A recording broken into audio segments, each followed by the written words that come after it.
pulang kampung ya. Iya, pulang kampung. Oke, Prof, ini misalnya kayak pencurian, kemudian ada tindakan-tindakan kejahatan.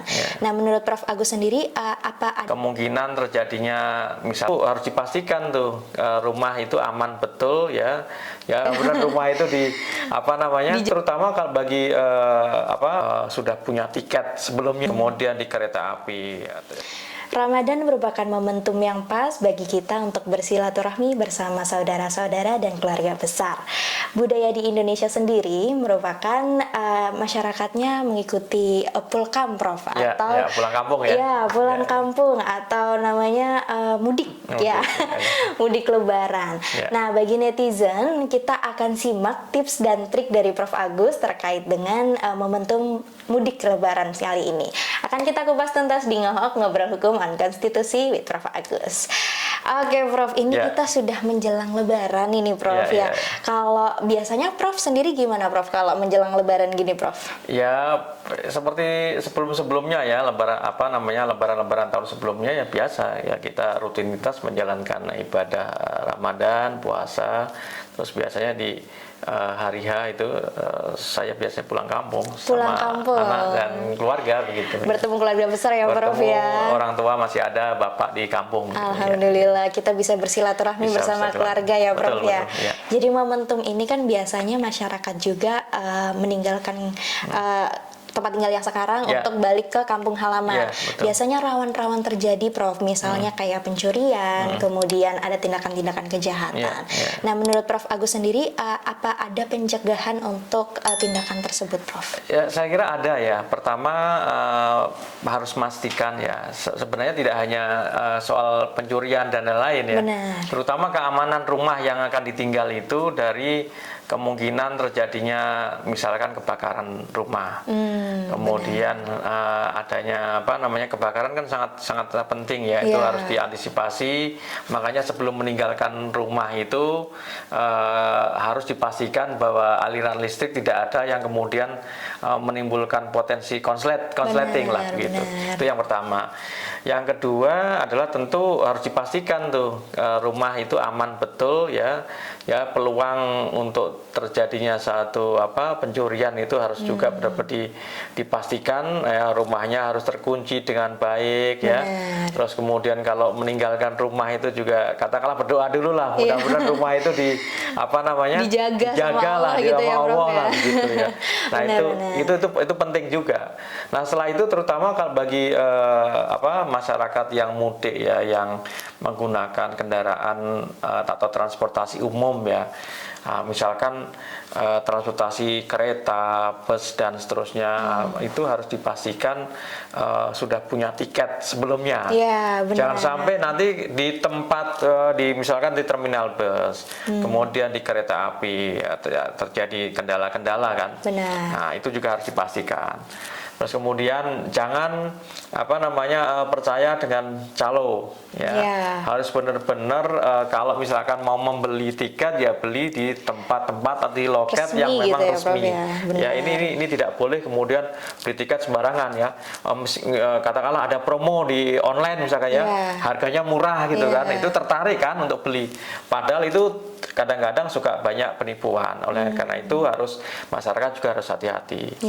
Nah, kemudian kalau misalkan yang naik kendaraan pribadi, motor itu biasanya itu juga penting tuh. Safety ridernya safety-nya juga harus dipastikan benar-benar safe. Kemudian surat-surat kendaraan juga harus benar-benar lengkap.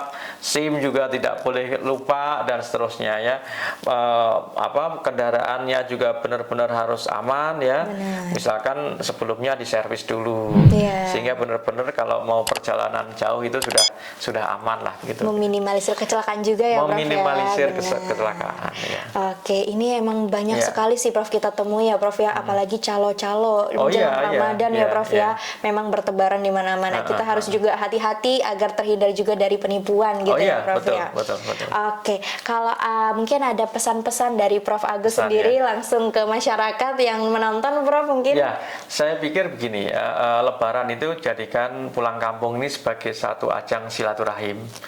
Jangan untuk ajang untuk unjuk kekayaan begitu. Iya, jangan kebolehan itu gitu ya, kebolehan Prof, kalau ya. kita punya sesuatu, tapi harus jadikan sebagai ajang silaturahim, kemudian bertemu dengan keluarga, dengan orang tua, dengan sanak saudara, sehingga nanti sama-sama kita mendapatkan keberkahan lah. Benar. Dari proses menjalankan ibadah di bulan Ramadan itu. Benar, kita kembali fitrah Kita kembali bersama-sama ya, fitrah Prof, bersama ya. 1 Syawal itu ya 1444 Hijriah, dan kemudian benar-benar kita kembali ke suci ya, seperti layaknya anak bayi lah gitu. Benar ya, Prof, ya.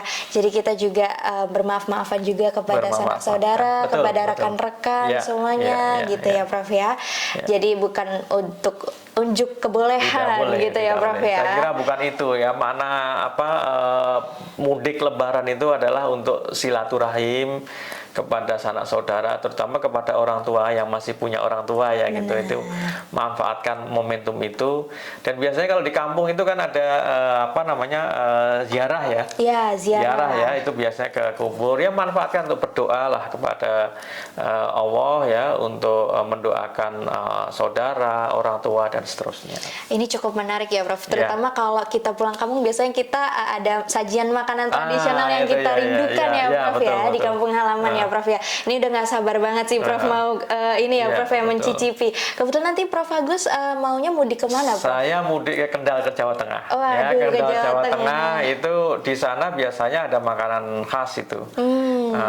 Ikan mangut ya, ikan mangut itu. Cuma masalahnya sekarang karena almarhumah ibu sudah tidak ada ya, ibu sudah meninggal dunia, maka nggak ada lagi yang masakin ikan mangut ya. Kangen juga. Iya, kangen ya, Prof, kangen ya. juga, tapi ya nggak apa-apa. Tapi kita bisa ketemu sama ketemu keluarga sama besar. keluarga, sama om, sama bule, sama bapak. Saya masih punya bapak di kampung ya. Iya, jadilah unjuk kangen gitu ya, Prof, ya. Kita juga meluangkan waktu dari kesibukan bekerja ya, Prof, ya. Iya, kasih rutinitas di Jakarta kan terlalu jenuh juga. Iya, benar. Ya, kita menikmati suasana di perkampungan juga enak ya, Prof, ya. Oke. Kita semua juga mengucapkan minal aizin wal faizin, mohon maaf lahir batin apabila memang ada kesalahan kata dari Prof Agus dan Intan. Kita mohon maaf sebesar-besarnya bagi masyarakat yang mengikuti Lebaran. Selamat Lebaran, selamat mudik Lebaran, dan jangan lupa tips and triknya dipakai ya, Prof. Saya kira itu. Terima kasih. Oke, terima kasih. Mohon maaf dan lahir batin, mohon maaf lahir batin, Prof. Sampai jumpa. Jangan lupa like, comment, dan subscribe-nya. Kami segenap keluarga besar Ngohok Ngobrol Hukum on Konstitusi mengucapkan minal aizin